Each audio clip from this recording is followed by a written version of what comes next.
아멘. 예, 빛의 용사들인 것 같아요. 얼마나 정말로 든든합니다. 우리 임마누엘 찬양대가 있어서 든든하고 이들의 이 찬양이 있어서 지금 이 안에 이 성전에 있는 어둠이 한 점도 없이 물러간 줄 믿습니다. 네, 복음의 능력이 우리를 통해 나타나게 하시고 또 우리 찬양의 고백처럼 우리 안에 또 복음의 능력 있는 삶으로 살아가게 하시리라 믿습니다. 예, 오늘 우리 이상희 권사님 기도하실 때 깜짝 놀랐어요. 내 설교 원고를 봤나? 하는 생각이 들었어요. 아마 많이 중보하시고 그래서 하나님께서 그런 감동을 주셨으리라 믿습니다. 오늘 말씀은요, 시편에 관한 말씀이었는데요. 시편의 저자는 다윗이죠. 세상에서 이 지구에서 가장 많이 읽힌 성경 구절이라고 해요. 가장 좋아하는 성경 구절 1위가 바로 이 시편 23편이라고 합니다. 다윗이 지었죠. 다윗이 이 시편을 짓기까지 사실은 얼마나 많은 고뇌가 있었고 고통이 있었는지, 삶의 여정이 있었는지 우리는 알고 있습니다. 그 다윗에 대한 오늘 한 이야기를 우리가 나누고자 하는데요. 오늘은 우리가 새 왕 이야기라는 이 책으로 오늘 신앙광장의 문을 열려고 합니다.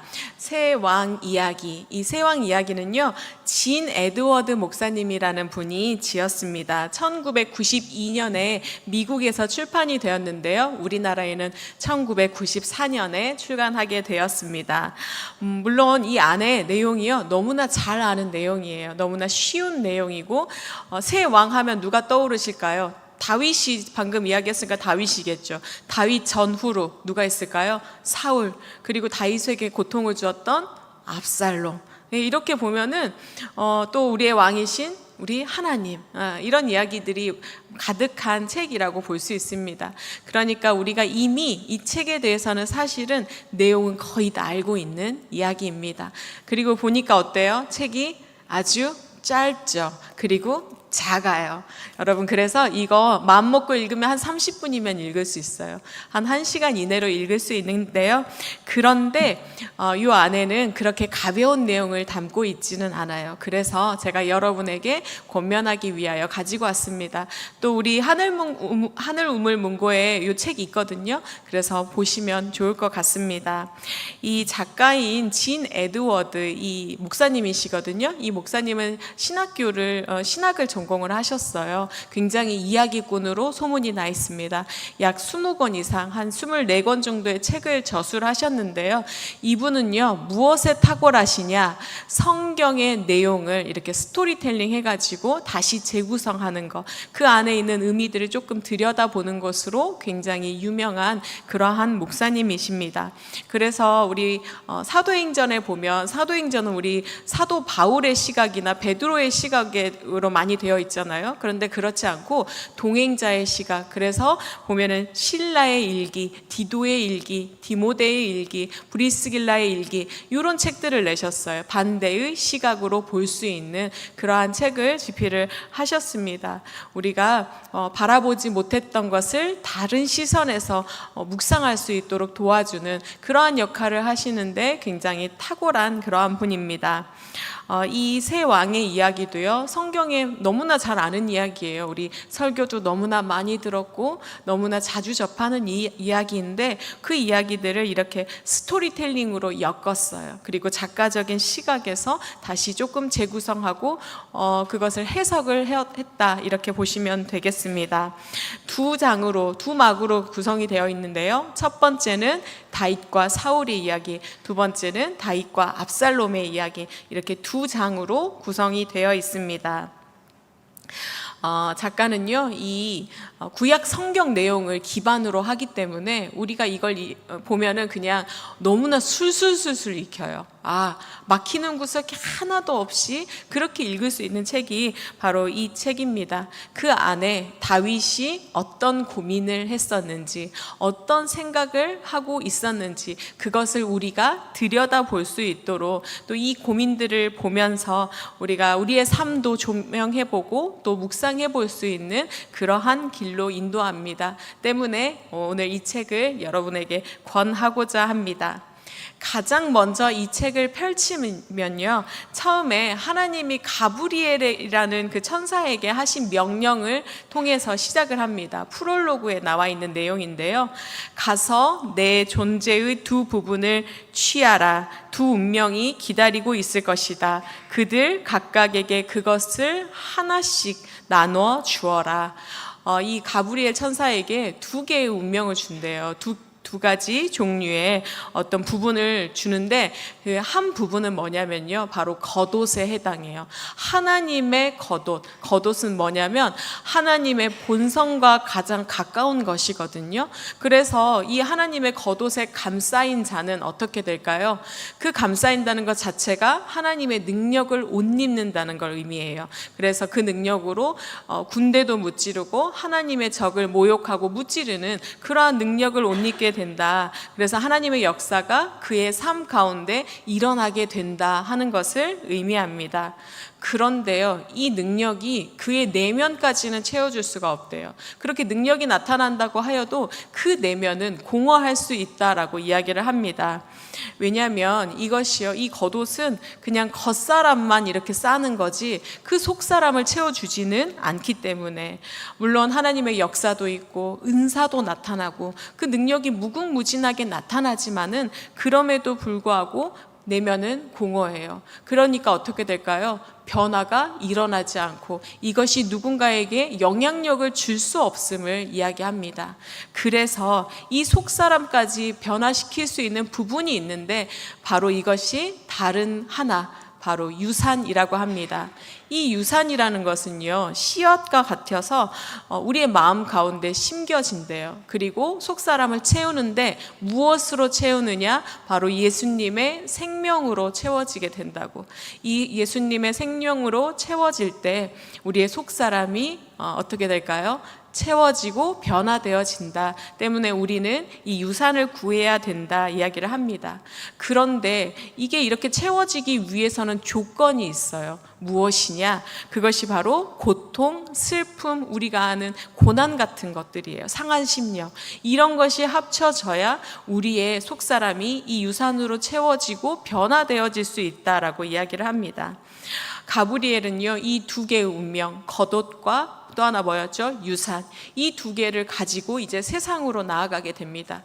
그런데 그때 두 명을 만나요. 그래서 첫 번째 사람은 나는 첫 번째 그 운명을 받겠습니다. 뭐죠? 겉옷을 요구하는 거죠. 하나님의 능력을 받겠습니다 하고, 또 다른 두 번째 만나는 사람은 유산을 받겠습니다 이렇게 이야기를 합니다.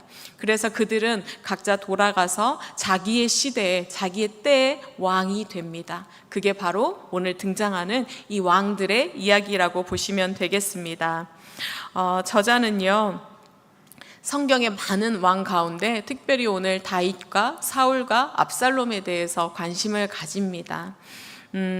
근데요, 이 사람들이 무엇을 하였고 언제 태어났고 무슨 업적을 남겼는지 이런 것들에는 전혀 관심을 갖지 않아요. 이 책의 부제가 뭐냐면요, 여기 위에 보면 깨어진 마음으로의 순례, 이게 바로 부제거든요. 그러니까 그 왕들의 마음에 깨어진 마음은 무엇이 있는지 이것을 보는데 집중을 합니다. 특별히 다윗 안에 깨어진 마음은 무엇인지에 관하여 집중합니다. 여러분, 깨어진 마음이란 게요, 무슨 뜻일까요? 깨어진 마음은 언제 깨어지나요? 우리가 특별히 고난을 받거나 어려움이 있을 때 우리의 심령은 깨어지게 됩니다. 이것을 우리가 이 깨어진 마음을요, 다른 말로 이 저자는 옛자라고 또 표현을 합니다. 우리의 옛자가 깨어질 때 우리가 언어적으로는 깨어진 마음 하니까 굉장히 상처받고 그 사람에게 안 좋은 것 같지만, 옛자가 깨어지는 것이니까 어떤 의미일까요? 하나님을 닮아가는 것, 나의 옛 모습은 사라지고 하나님을 닮아가는 것, 그것이 바로 깨어진 심령이라고 이야기를 합니다. 그래서 결국은 하나님과 동행을 하고 하나님을 닮아서 그 뜻을 구하는 그러한 삶을 살아갈 수 있다는 것을 강조하면서 이 깨어진 마음을 보고자 합니다. 그러면 본격적으로 우리 1막 사울과 다윗에 대한 이야기를 살펴보도록 하겠습니다. 사울은 누구인가요? 사울은 우리가 택함 받아서 하나님께 기름 부은 그러한 이스라엘의 초대 왕입니다. 그에 반해서 다윗은 누구인가요? 다윗은 8째 중에 막내로 태어나가지고 목동 생활을 한 그냥 막내 아이잖아요. 그래서 사무엘이 기름 부음 하기 위해서 갔는데 그 아이가 하나님이 택한 아이인지 알아보지도 못했잖아요. 그 정도로 외모도 그렇게 우리가 사울처럼 그렇게 멋지지 않고 또 압살롬처럼 멋지지 않은 그러한 사람이었습니다. 그런데 이 골리앗과의 전쟁을 통해서 이 골리앗을 물리침을 통해서 그는 이제 사람들에게 인기를 얻고 바로 그의 어떤 지위나 그의 호감도가 급상승하게 됩니다. 전혀 다른 인물이죠. 한 명은 왕이고 한 명은 목동이었습니다. 전혀 접점이 없던 이 인물들이 전쟁, 골리앗을 물리치는 그 전쟁 하나로 이제는 왕궁에서 함께 생활을 하고 깊은 밀접한 관계를 맺으며 살아가게 됩니다. 그런데요, 이 다윗이 했던 일이 뭔가요? 그 옆에서 수금을 연주했어요. 근데 이 수금을 연주하던 다윗에게 어느 날 사울이 그 마음 가운데 질투와 시기심이 생겼습니다. 왜냐하면 백성들이 다윗을 칭송하기 때문에. 그래서 그 마음에 질투와 시기심이 생겼습니다. 그러니까 한 사건이 발생을 해요. 사울이 이 마음을 참지 못하고 다윗에게 창을 던지는 사건이 발생을 합니다. 그때부터 다윗과 사울은 어떻게 되나요? 관계가 완전히 틀어지는, 깨어진 관계가 되는 그러한 상황에 직면하게 됩니다. 저자는요, 이것을 무엇이라고 표현하냐면요, 하나님께서 사울을 통해 다윗을 연단하시기 시작하는 것이다 라고 표현을 합니다. 우리 책에서 저자가 어떠한 언어를 사용하고 있는지 함께 읽어보도록 하겠습니다. 하나님은 학교를 하나 가지고 계십니다. 순종과 깨어짐을 배우는 이 신성한 학교에는 왜 그렇게 학생들이 적을까요? 그것은 학교에 있는 모든 사람들이 겪어야 할 많은 고통 때문입니다. 다윗은 한때 이 학교의 학생이었고 사울은 다윗을 깨뜨리기 위해 하나님이 선택하신 방법이었습니다. 다윗을 연단시키기 위해서 다윗에게 순종과 이 깨어짐의 은혜를 가르치기 위해서 세우신 바로 학교라고 이야기합니다. 언제 시작되었다고요? 골리앗과 싸움을 하는 그 순간부터 시작되었다고 이야기를 합니다. 다윗의 입장에서는 얼마나 마음이 어려웠겠어요. 다윗은요, 사무엘이 찾아와서 기름을 딱 부었잖아요. 그 전에도 그는 어떠한 자였냐면 목동이었는데 그 들에 나아가서 늘 하나님을 찬양하고 그런 자였어요. 그러니까 하나님께 굉장히 충성되게 행하고 하나님을 사랑하는 자였어요. 그러니까 기름 부음 받은 다음엔 어땠을까요? 그 마음이 더해지면 더해졌지 그 마음이 낮아지진 않았을 거예요. 그러니까 하나님을 굉장히 사랑하고 또 순종하고 말씀에 순종하는, 충성을 다하는, 열심히 사는 그러한 자였습니다. 그런데 사울의 핍박을 받고 심지어 원인을 알 수도 없는 그러한 고난을 지금 당하고 있잖아요. 그러니까 마음이 얼마나 힘들었을까 우리가 짐작해 볼 수 있습니다. 그런데 하나님은 이것이요, 다윗을 미워해서가 아니라 다윗을 연단시키기 위해서, 더 하나님을 닮아가게 하기 위해서 이 사울을 통해 일하신 것이라고 말씀합니다. 우리에게도요, 우리의 삶에도 사울과 같은 사람은 얼마든지 있습니다. 여러분, 내게 창을 던지는 사람 없나요? 너무나 많아요. 너무나 우리의 삶에 창을 던지는 사람이 많이 있습니다. 물론 기쁨을 주고 행복을 주는 그러한 관계, 그러한 사람도 많이 있지만 알 수 없는 이유, 또 원인을 알 수 없는 그러한 이유로 누군가 내게 창을 던지는 그러한 경우도 굉장히 많이 있습니다. 그것이 가족이기도 합니다. 때때로 친구이기도 하고요, 때때로 교회에서 우리가 함께 생활하는 우리 성도들이기도 합니다. 그들이 던진 창에 비수가 꽂히는 그러한 아픔을 겪기도 합니다. 우리의 인생은요, 돌아보면 지금도 그럴 수 있습니다. 반드시 우리에게 창을 던지는 그러한 사울이 있습니다. 힘들게 하는 사울이요, 어디든지 있어요. 이 교회에서 옮겨봐요. 그 교회는 없을 것 같아요. 그 교회에도 있어요. 이 직장이 힘들다고 그 직장으로 옮겨봐요. 그 직장에는 없을까요? 거기도 있습니다. 사울은요, 어디에나 있어요. 그런데요, 우리가 그때 집중하는 게 있어요. 무엇에 집중을 하느냐? 바로 그릇된 사울의 태도에만 집중을 합니다. 사울이 있다는 것, 사울이 나쁘다는 것에만 우리는 집중을 합니다. 그래서 어떤 마음을 갖게 되나요? 먼저는 우리도 그를 찔러 죽이고 싶은 그런 마음이 들기도 합니다. 그런데 이 책을 통해 우리에게 주시는 말씀은, 우리가 깨닫기를 원하는 것은요, 하나님께서 사울과 같은 이 존재를 주신 것은 아직 깨어지지 않는 나에게, 내 마음을 깨트리기 위해서, 말씀에 온전히 순종하지 않는 나를 깨트리기 위해서, 순종하기 위해서 그러한 방법을 사용하였다, 이렇게 말씀합니다. 또 저자는요, 이 사울이 다른 누구도 아니라 사실은 나의 옛 자아였다고 또 그렇게 고백을 합니다. 저자의 언어를 또 우리 함께 고백해 보도록 하겠습니다. 하나님은 또 하나의 사울을 보고 계십니다. 똑같이 나쁜, 아니면 더 나쁜, 하나님은 당신 안에 사울 왕을 보고 계신 것입니다. 내 아내라고요? 사울은 당신의 핏줄 속에 있고 당신의 골수 속에 있습니다. 그는 당신의 영혼 속에 있습니다. 사울 왕은 당신과 함께 있는 자입니다. 당신이 바로 사울 왕인 것입니다. 공감이 되시나요? 지금까지는요, 우리는 나를 괴롭히는 이 사울과 같은 그러한 자만 없다면, 그러면 나는 행복해질 것이다. 나를 힘들게 하는 이 자만 사라지면, 이 환경이 변하면 나는 괜찮아질 것이다. 그래서 이렇게 기도를 하곤 합니다. 하나님, 저 사람의 악행을 멈추게 해주세요. 하나님, 저 사람이 좀 변하게 해주세요. 하나님, 아니면 저 사람과 내가 좀 떨어지게, 분리되게 해주세요. 나를 보내시든지 그를 보내시든지, 하나님 더 이상 죄짓기 싫어요. 하나님 그를 미워하기 싫어요. 떼어주세요. 그렇게 기도하긴 합니다. 그런데요, 오늘 저자는 그 사울 왕이 사실은 나임을, 나의 옛 자아임을 그렇게 그것을 우리가 발견하라고 이야기를 합니다. 나를 힘들게 하고 또 우리의 마음 가운데 있는 이 아픔이 더 커지게 하는 것은 무엇이라고요?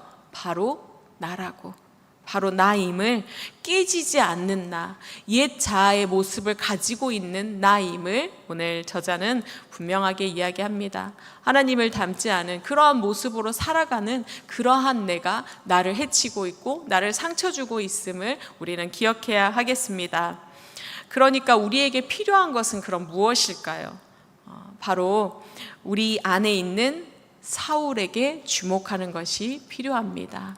외부에 있는 사울이 아니라 내부에 있는, 내 안에 있는 사울에게 주목하는 것이 필요합니다. 환경이나 어떤 외부의 요인의 탓을 하는 것이 아니라, 다른 사람을 탓하는 것이 아니라 나를 볼 수 있는 것, 나의 옛 모습을, 사울과 같은 그 모습이 있는 것을 보고 그것이 나를 힘들게 하는 것임을 빨리 캐치할 수 있어야 하겠습니다. 하나님은요, 이 속사람 사울을 위해 겉사람 사울을 사용하십니다. 내 속사람 사울을 변화시키기 위해 겉에 있는 누군가 사울을 사용하십니다. 여러분, 나를 위해서 그렇게 주님께서 사용하고 있다는 것을 우리가 기억하며 또 감사를 고백할 수 있어야 하겠습니다. 고통이 분만을 하면 무엇이 낳게 될까요? 고통이 분만을 하면 겸손을 낳게 된다고 오늘 저자는 이야기합니다. 고통이 있는 자리에 결국은 우리 겸손이 생기게 되고, 결국은 어떤 사람이 되어져 가요? 깨어진 사람이 되어져 감을. 때문에 우리 안에 고통이 있다는 것은 축복임을, 그래서 깨어진 사람이 되어서 하나님을 더 사랑하는 자리로 인도하여 주시는 그 하나님이 계심을 또한 우리가 바라보아야 하겠습니다. 주님은요, 우리가 이렇게 하나님의 학교에서 훈련을 잘 받고 하나님을 닮아가기를 원하십니다. 여러분 평생 하나님의 학교에서 훈련 받으셨는데 하나님의 그 아름다운 모습을 닮아가고 계시다고 믿습니다. 예. 우리가 여기서 이제 한 가지 또 집중해 볼 것이요, 바로 다윗의 반응입니다. 다윗이 지금 사울이 창을 던졌을 때 어떻게 반응하고 있느냐. 여러분 옆 사람이 이렇게 뭐 창까지 아니고 뭐 자그마한 돌이라던가 이런 걸 여러분한테 던지면 어떻게 반응하시나요? 여러분 옆 사람이 나한테 욕을 했어요. 어떻게 반응해요? 씩 웃고 이렇게 안아주실 수 있나요? 육두문자가 우리가 함께 나가거나 아니면 우리 눈싸움 할 때 눈 받으면 어떻게 돼요? 그 눈 받아서 다시 던지잖아요. 그렇죠. 우리는 창을 받으면 창을 다시 되돌려 주려고 하는 것이 본성이고 우리가 길들여진 모습입니다. 그런데요, 오늘 이 다윗은 어떻게 반응을 하느냐, 이것을 보면서 그 다윗 안에 심겨진 그 유산, 우리 처음에 했던 이야기 있죠? 그 유산, 그 씨앗이 어떻게 심겨졌고 반응을 하게 하는지, 그것을 보면서 우리도 다윗이 간 길을 따라갈 수 있기를 바랍니다. 창을 던져대는 그 왕이 다스리는 나라에 지금 다윗이 살고 있잖아요. 이 다윗이 어떻게 반응을 하느냐, 창을 집어서 곧장 던지느냐. 세상은요, 그렇게 반응을 할 때 뭐라고 하냐면, 그래, 너 담대한 사람이다, 너 강한 사람이다, 너 정의를 수호하고 있다, 이렇게 이야기를 합니다. 그리고 똑같이 마주하라고 그렇게 우리에게 어떻게 보면 부채질을 하거든요. 그런데 다윗은 절대로 반응을 하지 않아요. 사울의 그 창을 되돌려 던지지도 않고 한 가지 반응을 하는데, 그것이 무엇이냐, 바로 몸을 재빨리 피하는 것입니다. 몸을 재빨리 피하는 것, 창을 맞지 않으려고 피하는 것. 그러면서 자신을 보호해 줄 방법에 대해서 이야기를 하는데요, 여러분 창을 피해서 몸을 보호하려면 어떻게 하면 될까요? 내가 먼저 창수를 익혀서 창으로 막으면 될까요? 창을 먼저 상처 안 입도록 던지면 될까요? 다윗은 이렇게 이야기해요. 창을 아예 배우지를 말라고, 그 옆에 가지도 말라고. 왜냐하면 창을 배우게 되면 사람의 마음이란 게 던지고 싶어지게 되고, 그 던짐을 받을 때 내가 반응하는 것이 당연하다, 이렇게 이야기합니다. 그래서 창 배우는 것을 아예 던지지도 못하게 배우지 말라, 이렇게 이야기를 합니다. 그리고 두 번째는요, 이 창 던지기에서 멀리 떠나라고. 무슨 말일까요? 내게 창을 던지는 그 사람들과 함께 있지 말라고. 싫어하는 사람들과 굳이 함께 그 옆에 있어가지고 분쟁을 만들지 말라, 이렇게 이야기를 합니다. 그리고 마지막으로는 입을 꾹 다물라고, 아무 말도 하지 말라고 이야기하면서 다윗 자신이 스스로가 그 세 가지를 지켜 나아갑니다. 이 책에는요, 이렇게 다윗이 창을 피하고 창을 대하는 그 태도를 아주 자세하게 설명을 하고 있거든요. 그런데 생각해 보면요, 우리는 어떤 생각을 하고 사느냐, 상대방이 나에게 창을 던지지도 않았는데 그가 창을 던졌다고 오해할 때가 많이 있습니다. 그는 그러한 의도로 말을 하지 않았는데 내가 다른 의도로 받아들이고 나 혼자 상처 입을 때가 너무나 많이 있어요. 그리고 또 어떻게 하나요? 내가 창을 던지는 존재가 되기도 합니다. 근데 저자는 뭐라고 하냐면요, 차라리 창을 맞고 죽으라고 이야기합니다. 그 창을 맞고 죽으라. 그렇게 하는 것이 음지에서 벗어나고 이 악한 사람의 영향력에서 벗어날 수 있는 것이라고. 똑같이 하면 그 영향에서 벗어날 수 없다고, 창을 맞고 죽는 것이 더 낫다, 이렇게 이야기합니다. 여러분 동의를 하시나요?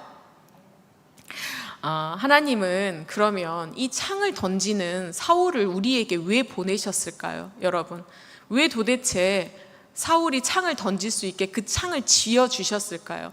사울이 창을 쥐지 않았으면 되잖아요. 근데 그렇게 창을 쥐어 주셨어요. 그렇게 능력을 주셨어요. 그래서 다윗을 고통스럽게 하셨습니다. 우리에게 창을 던지는 이 사울을 왜 허락하셨을까요? 또 우리가 왜 누군가에게 사울이 되도록 그냥 놔두시는 걸까요? 우리를 막지 않으시고. 그것을 우리가 집중해 보아야 하겠는데요.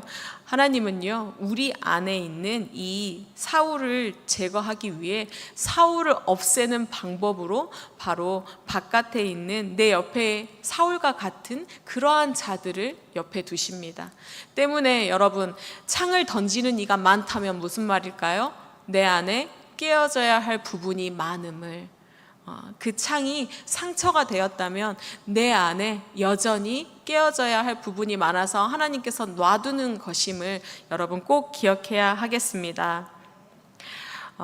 우리가요, 하나님께서는요, 정말로 우리가 제2의 사울이 되지 않기를 원하세요. 하나님을 닮아서 하나님의 그 뜻을 따라 나아가는 자들이 되기를 원하십니다. 때문에 끊임없이 사울을 그저 내버려 두세요. 우리가 변화되기를 원하시기 때문에. 하나님께서 오랫동안 사울을 다윗의 옆에 두셨습니다. 아주 오랫동안이죠. 우리가 성경을 보면 알잖아요. 그 사무엘 말씀이 상하로 그냥 몇 장이 쭉 이어지는지 여러분 아시잖아요. 그러니까 오랫동안 사울이 죽기까지 굉장히 오랫동안 고통을 받는데요. 이 하나님은 사울을 수술시키고 있는 거, 다윗을 수술시키고 있는 거예요. 하나님의 사람으로 만들기 위해서 수술의 과정을 겪고 있는데요. 이 수술은요, 여러분, 우리가 현대 병원에서 수술 받으면 어떤가요? 고통스럽잖아요. 그러니까 다윗에게 이 수술의 시간은 굉장히 고통스러운 시간일 수밖에 없는 혹독한 시절을 지나는 그 시간일 수밖에 없겠죠. 그 시간이 바로 도망하는 시간이었습니다. 그는요, 이 시간 동안 어땠나요? 너무나 외로웠고 너무나 깊은 상처를 받았고 힘들었습니다. 그러나 그의 속사람은 어떻게 되었을까요? 점점 깨어지는 은혜를 누렸습니다. 점점 변화되고 성숙해져 가는 그 은혜를 누리고 또 성품이 변화되어서 하나님을 정말로 닮아가는, 하나님이 원하시는 그 사람으로 변화되는 은혜를 누렸습니다. 그럼 사울은 어땠을까요? 사울은 지금 그 끝까지 창을 계속 던지죠. 다윗이 용서했음에도 불구하고 너의 목숨을 죽일 수 있지만 거두지 않는다고 해도 계속해서 창을 던졌습니다. 왜일까요? 다윗 안에 더 끼어져야 할 모습들이 남아 있었기 때문입니다. 여러분, 우리가 10가지 재앙에서도 바로 왕이 그 재앙을 계속 당한 이유가 뭐인가요? 그 안에 강팍한 마음이 있었잖아요. 그런데 그 강팍함을 하나님께서 허락하셨어요. 왜냐하면 모세를 통해 그것을 보이시기 위해서. 그런 것처럼 이 다윗 안에 사울의 그 강팍한 마음이 있었기 때문에 이것을 깨트리기 위해 사울이 계속 창을 던지도록 하나님은 허락하셨습니다. 다윗은 그럼에도 불구하고 어떤 사람이었나요? 창에 반응하지 않고 그 창에 반격하지 않고 멀리 도망가고 그리고 아무 말도 하지 않았습니다. 그것이 다윗의 반응이었습니다. 이것이 결국은요, 어떠한 반응을 할 수 있게 했냐면요, 나중에 아들 압살롬이 아버지에게서 나라를 빼앗겠다고 그렇게 반란을 일으켰을 때에도 그가 맞서 싸우지 아니할 수 있는, 그렇게 반응할 수 있는 결론을 가지고 왔습니다. 왜요? 이것은 하나님 나라이기 때문에, 하나님의 왕국이기 때문에 나와는 상관이 없다. 하나님의 주권과 관련된 것이지 하나님이 주신 왕권이기 때문에 하나님께서 가져가신다면, 그것이 하나님의 뜻이라면 내가 따를 것이다 하고 그가 순종할 수 있게 된 것입니다. 바로 이러한 반응들이 쌓여서 그러한 결과를 낳을 수 있는 그 선택까지 나아갈 수 있었던 거죠. 우리 공동체 안에는요, 사울과 같은 자도 있고 다윗과 같은 자도 있습니다. 여러분, 사울이 많아야 할까요? 다윗이 많아야 할까요? 사울이 많은 공동체는 어떻게 될까요? 찌르는 창이 많으니까 피 흘림이 많아요. 고통도 많고 상처가 참 많이 있습니다. 매일매일 누군가가 상처 입는 모습을 볼 수밖에 없는 그러한 공동체가 되어갑니다. 그러나 다윗이 많은 공동체는 어떠한가요? 속사람이 변화된 사람이 많은 공동체. 여러분 생각만 해도 너무 행복하지 않으신가요? 우리가 바로 그러한 공동체가 되기를 소원합니다. 주님께서 그러한 공동체를 만드시기 위해 먼저 나를 변화시키고자 하시고, 그러한 나를 변화시키기 위하여 사울과 같은 자를 보내셨음을, 때문에 사울을 미워하고 사울을 찌르기보다 그 사울조차 감싸 안을 수 있는, 또 나를 들여볼 수 있는 그러한 우리가 될 수 있기를 축복합니다. 예, 이제 2막에서는요 다윗과 압살롬에 대한 내용을 담고 있습니다. 이 내용을 다루고 있는 이유는 뭐냐면요, 아까 우리가 처음에 우리가 이 저자의 그 언어로 읽은 내용이 있죠. 그때 지금 하나님의 학교가 시작되었다고 이야기를 했잖아요. 사울을 통해 하나님의 학교에 입학을 하게 됐어요. 우리가 학교에 입학을 했다면 무엇을 해야 되나요? 졸업을 해야 되죠. 그러니까 이 압살롬은 바로 졸업을 하기 위한 테스트, 시험이었다고 우리가 보면 되겠습니다. 압살롬의 반응에 이 다윗이 어떻게 반응하고 어떠한 결정을 내리느냐에 따라서 그가 졸업을 할 수 있느냐, 졸업을 하지 못하느냐가 달린 것이죠. 우리의 인생이 마지막까지, 사실은 이제 다윗이 사울이 죽고 통일 왕국을 이루고 조금 살만해지고 이제는 훈련이 끝났나 하는 생각이 들 수 있잖아요. 그런데 노년에, 젊은 날도 아니고 노년에 누구를 통해서요? 다른 사람도 아니고 내 피부치를 통해서 이렇게 시험이 오잖아요. 그러니까 우리의 인생은요 끝까지 훈련이고 끝까지 마지막까지 우리의 내면이 변화되어야 함을, 그것이 가장 중요함을 저자는 이야기하고 있는 것입니다. 다윗은요 어떤 선택을 한다고요? 압살롬에게 모두 내어주고 떠나는 선택을 할 수 있었습니다. 왜냐하면 하나님의 능력을 구한 것이 아니라, 그 겉옷을 구한 것이 아니라 바로 유산을 구했기 때문에, 하나님의 뜻을 구했기 때문에 그는 그 왕권이 중요한 것이 아니라 하나님의 뜻이 중요했습니다. 하나님께서 내게서 이 나라를 빼앗아서 어떻게 보면 그 아들에게, 압살롬에게 주기로 결정을 하셨다면, 그것이 아버지의 뜻이라면 떠날 수 있다, 이렇게 반응한 것이죠. 어떻게 여기까지 왔다고요? 그동안의 훈련을 통해서. 때문에 여러분, 훈련의 순간에 고통스럽지만 그 훈련이 쌓이고 쌓여서 여러분의 미래에 아름다운 결정을 만들고 결국은 하나님의 뜻을 따라가게 만든다는 것을 기억하며, 고통의 시간, 훈련의 시간을 너무 아파하지 않기를 또한 바라고 기도합니다.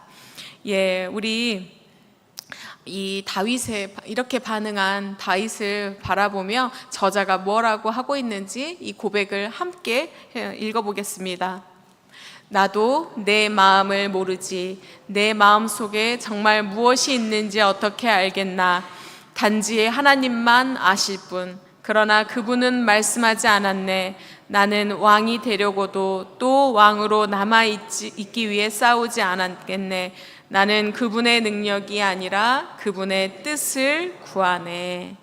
예, 아멘이 절로 나옵니다. 다윗은요 왕이 되는 것보다 그분의 뜻을 구하는 데 집중했습니다. 여러분, 그래서요 우리의 인생에 중요한 것은 맞서 싸우는 것이 아니라 무엇이 중요하다고요?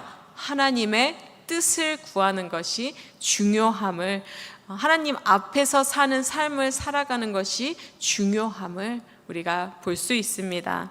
그런데요 우리가 그렇게 살지 못하도록 세상은, 또 사람들은 우리를 부추깁니다. 뭐라고 부추기나요? 왜 그렇게 살아? 이건 합리적이지 않다고, 이성적이지 않다고, 그건 손해보는 것이라고 그렇게 이야기를 합니다. 압살롬과 싸우라고, 쟁취하라고, 지키라고, 그건 네 거라고, 하나님이 너에게 주신 거라고, 그렇게 이야기를 하면서 싸움을 부추깁니다. 그렇지만요 우리는 이렇게 고백할 수 있으면 좋겠습니다. 하나님, 나는 아무 말 없이 하나님의 뜻만 구합니다. 하나님의 뜻이 이 땅에서 이루어지기를 소원합니다. 하고 맞서기보다 떠날 수 있는 그러한 삶의 주인공이 될 수 있기를, 그리하여 하나님의 그 훈련에서, 그 시험장에서, 그 학교에서 졸업을 할 수 있는 그러한 여러분과 제가 될 수 있기를 축복합니다. 예, 우리는요, 겉옷을 구하는 삶을 참 많이 사랑하고 사모합니다. 겉옷을, 하나님의 능력을 구하는 그러한 인생을 우리가 살아가죠. 눈에 보이는 것이 굉장히 중요한 그러한 시대이기도 합니다. 속사람이 변하는 것을 우선순위로 삼기보다는요, 겉에 무언가가 보여지고 채워지고 하는 그것을 더 중요하게 생각합니다. 그런데 우리가 오늘 다윗처럼 추구해야 하겠죠. 책에서는요, 또 한 가지 이렇게 집중하는 것이 있습니다. 그렇다면 아까 다윗에게 왜 창을 쥐어줬을까? 그 말씀을 드렸는데요, 왜 사울과 같은 자에게 하나님은 능력을 주시는 것일까? 여러분, 제가 늘 궁금했다는 거 있잖아요. 선악과를 왜 따먹게 내버려 두셨을까 하는 것처럼, 왜 그들에게 능력을 주셨을까? 그들이 능력을 구해도 안 주셨으면 됐을 텐데 왜 능력을 주셨을까? 이런 생각을 우리는 살아가다 보면 할 때가 많이 있습니다. 저 사람은 악한 사람인데 왜 저 사람은 잘 되는 거지? 왜 저 사람으로 말미암아 다른 사람들이 고통을 받아가는데 하나님께서는 그걸 그냥 놔두시지? 이런 생각을 많이 할 때가 있습니다. 그런데요, 주님께서는요, 무엇이라고 하시냐면요, 이 하나님의 능력을 구하는 자들이요, 사실은 어떠한 자들이라고 말하냐면 그 마음속에 어둠이 있는 자들이라고 이야기합니다. 그들은 영적인 거장이 되고자 하는 욕망이 있는 자들이라고, 야망이 있는 자들이고, 명예욕에 흔들리고 그것들로 가득한 자들이라고 이야기를 합니다. 그 동기가, 기도를 구하는 그 동기가 악하다는 거죠. 그래서 그들이 구한 기도는 어떻게 해요? 공허할 수밖에 없고 채워질 수 없다고, 그들의 속은 텅 비었다고, 내적인 그 영적인 성숙은 절대로 있을 수 없다라고 이야기를 합니다. 그래서 결국은 어떻게 되느냐, 그들의 겉모습은 성령의 능력도 나타나는 것 같고 은사도 나타나는 것 같지만 실제로 그들의 내면은 채워져 있지 않다. 이것은 완전히 다른 차원의 문제다라고 이야기를 합니다. 왜 이렇게 능력은 나타나게 하시면서 이렇게 속빈 강정이 되어서 사람들에게 고통이 주는 존재로 이렇게 내버려 두시는 걸까요? 그것은요, 그러한 사람들의 내면에 있는 그 형편없는 벌거벗은 그 모습들을 드러나게 하기 위해서라고 저자는 이야기합니다. 그렇게 많은 능력을 가졌음에도, 그렇게 은사를 하나님께 받았음에도 불구하고 그들이 이렇게 우리 유산을 받지 아니하면, 그렇게 깨어지지 아니하며 하나님의 뜻을 따라 살아가지 아니하며 변화되지 아니하면 어떻게 된다고요? 그들의 속은, 헐거벗은 그 내면은 다른 사람에게 다 드러내서 수치가 되게 한다고 그렇게 이야기를 합니다. 여러분, 우리가 아무리 많은 능력이 우리에게 주어져도 우리 안에 있는 더러운 것들이, 수치가 드러난다면 그것이 영광이 될 수 있을까요? 우리의 내면이, 우리의 벌거벗은 모습이 다른 사람들에게 보여지는 것이 아닌 우리 내면이 하나님으로 꽉 채워져서 드러났을 때 그것이 영광이 되어지는 그러한 삶을 살아갈 수 있기를 기도합니다. 말씀을 마무리하고자 하는데요, 우리는 지금 여러분 사울의 자리에 있나요? 아니면 다윗의 자리에 있나요? 지금 사울의 자리에 있어서 내가 깎여야 할 것들이 많이 있나요? 아니면 다윗의 자리에 있어서 지금까지 훈련받은 것들이 잘 쌓이고 쌓여서 또 하나님의 뜻을 구하며 바른 결정, 선한 결정을 하며 나아갈 수 있는 그러한 자리에 있나요? 내 옆 사람이 사울처럼 보이나요? 아니면 다윗처럼 보이나요? 저 사람이 상처 주는 사람처럼 보이나요? 아니면 내게 선한 영향력을 끼치는 그러한 사람처럼 보이나요? 우리 주님은요, 그것에 대해서는 대답하지 않으세요. 우리가 사울인지 다윗인지, 옆 사람이 사울인지 다윗인지 그것에 대해서는 대답을 해주지 않으십니다. 모두가 다 하나님께 기름 부음 받은 자들입니다. 우리는요, 나도 그렇고 내 옆 사람도 그렇고 다 하나님의 그 기름 부음을, 하나님께 쓰임 받는 그러한 자들입니다. 여러분 그러한 자들임을 기억할 수 있기를 바랍니다. 때문에 그가 사울인지 내가 사울인지 궁금해하기보다 내 안에 사울을 발견했다면 그것을 도려내기 위해 제거하기 위해 노력하며 나아갈 수 있어야 하겠습니다. 그렇게 제거하며 나아갈 때 하나님의 뜻을 알게 되고 그렇게 하나님을 닮아가는 그러한 삶을 살아가게 하실 것입니다. 순종하는 삶, 하나님의 은혜를 누려가는 삶을 살아가게 하실 것입니다. 마지막에 이 저자가 한 이 고백을 우리가 함께 고백하면서 오늘 신앙 강좌를 마무리하려고 하는데요. 이 고백을 하면서 하나님만 나의 주인 되시라고, 하나님 뜻만 이루어 주시라고 그렇게 고백하는 여러분과 제가 되었으면 좋겠습니다. 우리 함께 고백하겠습니다. 왕권은 내 것이 아닙니다. 내가 가질 것도 보호할 것도 지킬 것도 아니란 말이지요. 왕권은 이제 주님의 것입니다.